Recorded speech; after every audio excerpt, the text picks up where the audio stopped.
ಪಾವತಿ ಬೇಗ ಕೊಡ್ತಾ ಇಲ್ಲ. ಸರ್ಕಾರ ಈಗ ಒಂದು ರೀತಿ ಸ್ಕ್ಯಾಂಡಲ್ಗಳಲ್ಲಿ ಸಿಕ್ಕಾಕೊಂಬಿಟ್ಟಿದೆ. ಅದರಿಂದ ಹೊರಬರೋಕ್ಕೆ ಅವ್ರ ಕೈಲಿ ಆಗ್ತಾ ಇಲ್ಲ. ಅದಕ್ಕೆ ಅದರಲ್ಲಿ ಬ್ಯುಸಿ ಇದ್ದಾರೆ.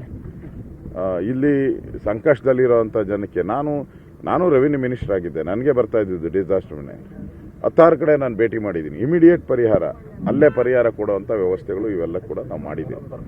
ಅದರಿಂದ ಇಲ್ಲಿ ಪರಿಹಾರದ ಪ್ರಶ್ನೆನೇ ಇನ್ನೂ ಶುರುನೇ ಮಾಡಿಲ್ಲ ಅಂತ ಅನಿಸ್ತದೆ. ಪರಿಹಾರಗಳು ಇಲ್ಲ, ಕೇಂದ್ರ ಸರ್ಕಾರ ರೆಗ್ಯುಲರ್ ಕೊಟ್ಬಿಟ್ಟಿದೆ. ಇವರೇನು ಕೊಡ್ತಾ ಇಲ್ಲ. ನಾನು ಹೇಳ್ತಾ ಇರೋದು ಕೇಂದ್ರ ಸರ್ಕಾರ ಏನು ನಾರ್ಮಲಿ ಕೊಡ್ತದೆ ಡಿಸಾಸ್ಟರ್ ಮ್ಯಾನೇಜ್ಮೆಂಟ್, ಅದನ್ನ ಡಬಲ್ ಮಾಡಬೇಕು. ಯಾವಾಗೂ ನಾವು ಕರ್ನಾಟಕ ಸರ್ಕಾರ ಅದನ್ನು ಡಬಲ್ ಕೊಡ್ತಾ ಇದ್ರಿ.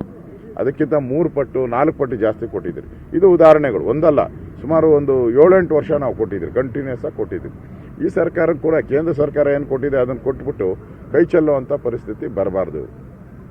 ರಾಜ್ಯ ಸರ್ಕಾರನೂ ಅದಕ್ಕೆ ಈಕ್ವಲ್ ಶೇರನ್ನು ಹಾಕಬೇಕು, ಅದಕ್ಕಿಂತ ಜಾಸ್ತಿ ಶೇರ್ ಹಾಕಬೇಕು.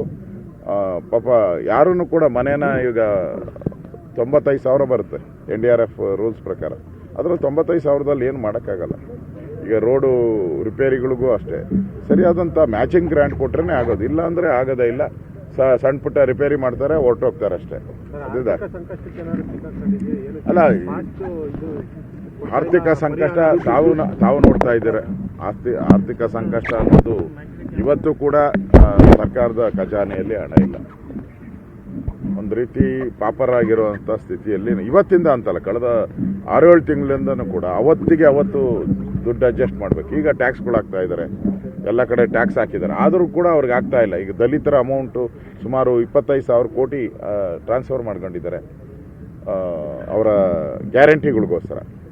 ಸೊ ಈಗ ಅವ್ರ ಹತ್ರ ಹಣ ಕಾಣ್ತಾ ಇಲ್ಲ, ಹಣ ಎಲ್ಲೂ ಇಲ್ಲ. ಈಗ ಹಣ ಇಲ್ಲದೆ ಇರೋದ್ರಿಂದ ಅವ್ರ ಪರಿಹಾರನೂ ಕೂಡ ನಿಧಾನದಾಗಿ ಶುರು ಮಾಡ್ತಾರೆ.